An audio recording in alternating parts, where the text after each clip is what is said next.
આ 9 એવા જીવજંતુ છે એ ખૂબ જ શુભ માનવામાં આવે છે. જો આ જીવજંતુ આપણા ઘરમાં આવે છે તો સમજી લેવું કે દેવી લક્ષ્મી આપણાથી પ્રસન્ન છે. જે આ જીવજંતુ તમારા ઘરમાં આવે છે તો તમારા ભાગ્યનો ઉદય થવાનો છે અને તમારા એ પણ ખરાબ સમય હતો, તમે જે પણ સમસ્યાનો સામનો કરી રહ્યા હતા તે બધું સમાપ્ત થવાનું છે અને તમારા માટે સારો સમય આવવાનો છે. 9 પ્રકારના જીવજંતુ ઘરમાં આવે છે તો ઘરમાં દેવી લક્ષ્મીનું આગમન થાય છે. એ જીવજંતુઓ વિશે જાણીએ તે પહેલાં આ વિડીયોને લાઈક કરજો, ચેનલને પણ જરૂરથી સબસ્ક્રાઈબ કરજો અને કોમેન્ટ બોક્સમાં જય માં લક્ષ્મી જરૂરથી લખજો અને વિડીયોને છેલ્લે સુધી જોતા રહેજો. કીડીઓ ખૂબ જ શુભ સંકેત લાવે છે.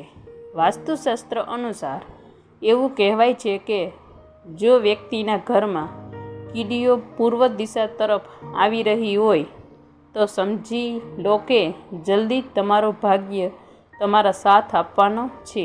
ખૂબ જ જલ્દી તમારા દુઃખના દિવસો દૂર થવાના છે અને તમારા ઘરમાં ખુશીઓ આવશે અને તમારા પરિવારના સભ્યને પ્રગતિ થશે. જો કીડીઓ પશ્ચિમ દિશામાંથી બહાર આવે તો સમજી લેવું કે તમે યાત્રા પર જવાના છો. તમે તમારી પસંદગીના કોઈ પણ સ્થળની મુલાકાત લઈ શકો છો. તમે કોઈ શુભ યાત્રા પર જવાના છો તો કે જો ઉત્તર દિશાથી બહાર આવે તો સમજી લેવું કે તમારા ઘરમાં ખુશીઓનો માહોલ આવવાનો છે. ગરોળીને દેવી લક્ષ્મીનું પ્રતીક માનવામાં આવે છે. એવા ઘણા લોકો છે જે ગરોળીને મારી નાખે છે, પરંતુ તમારે તેને ન મારવી જોઈએ. ગરોળી એ માતા લક્ષ્મીની નિશાની છે. શ્રી વિષ્ણુ પુરાણ અનુસાર એવું કહેવામાં આવે છે કે જો તમે તમારા પૂજા રૂમમાં દરરોજ ગરોળી જુઓ તો અથવા તમે પૂજા કરતા હોવ ત્યારે તમારી નજીક ક્યાંક પણ ગરોળી જોવા મળે છે તો તે સંકેત છે કે તમારું ભાગ્ય ખૂબ જ જલ્દી સુધરશે.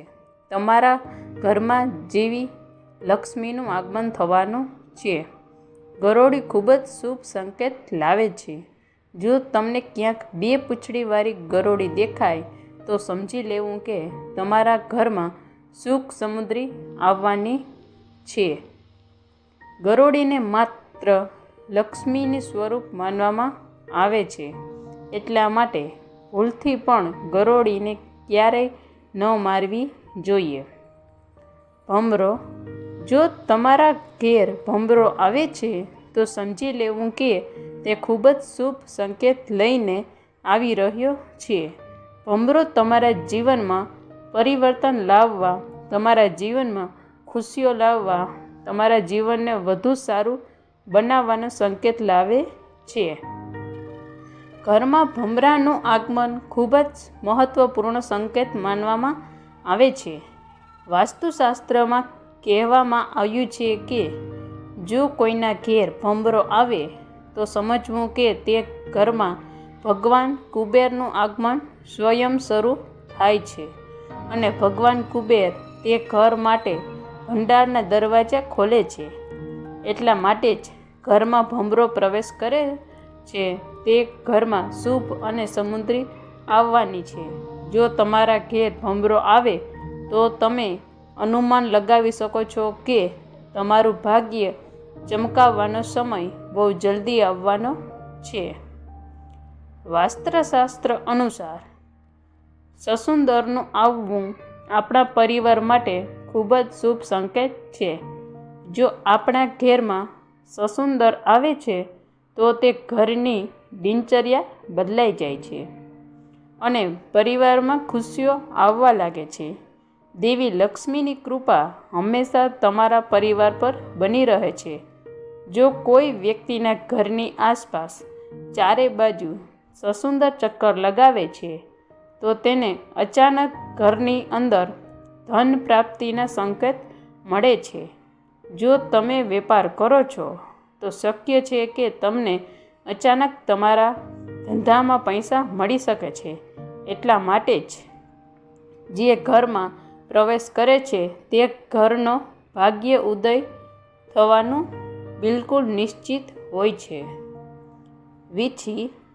જો તમારા ઘરમાં વીછી દેખાય તો સમજવું કે તમારા ઘરમાં કોઈ મુશ્કેલી આવવાની છે.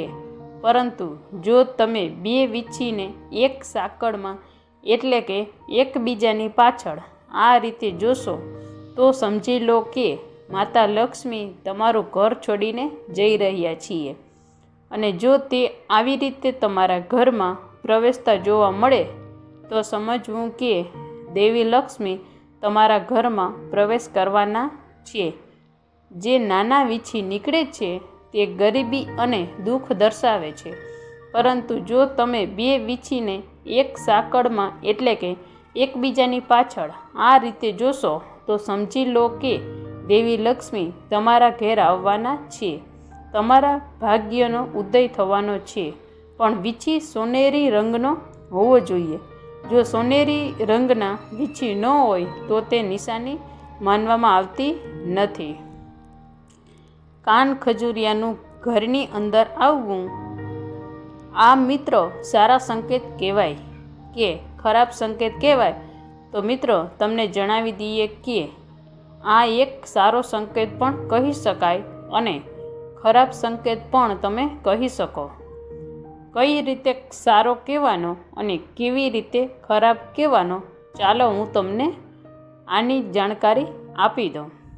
મિત્રો, કાન ખજૂરિયો તમારા ઘરની અંદર આવે અને તમે તે જગ્યાએ દેવી દેવતાની પૂજા કરીને ભક્તિ કરતા હોવ, એ સ્થાને આવી અને સંતાઈ જાય તો મિત્રો આને ઘણા શુભ સંકેત કહેવામાં આવે છે. આ સંકેતની મદદથી મિત્રો તમને અચાનક જ ધન લાભ થાય છે. લક્ષ્મીજી તમારા ઉપર પ્રસન્ન હોય ત્યારે તમને આવો સંકેત મળે છે. આવું મિત્રો કહેવામાં આવે છે. પોપટ વિશે વાત કરીએ તો જો ઘરમાં અચાનક પોપટ આવી જાય અને તમને દેખાઈ જાય તો તેને સંકેત શું મળે છે? મિત્રો, હિન્દુ સભ્યતામાં પશુ પક્ષીઓ માટે સાથે અનેક પ્રકારની માન્યતા જોડાયેલી છે. આ જ પ્રકારની એક માન્યતા પ્રમાણે જો અચાનક પોપટ ઘરમાં આવી જાય તો તેને ધન લાભ થવાનો સંકેત માનવામાં આવે છે. આ જ પ્રકારના ઘણા પક્ષીઓ સાથે જુદી જુદી માન્યતાઓ જોડાયેલી છે.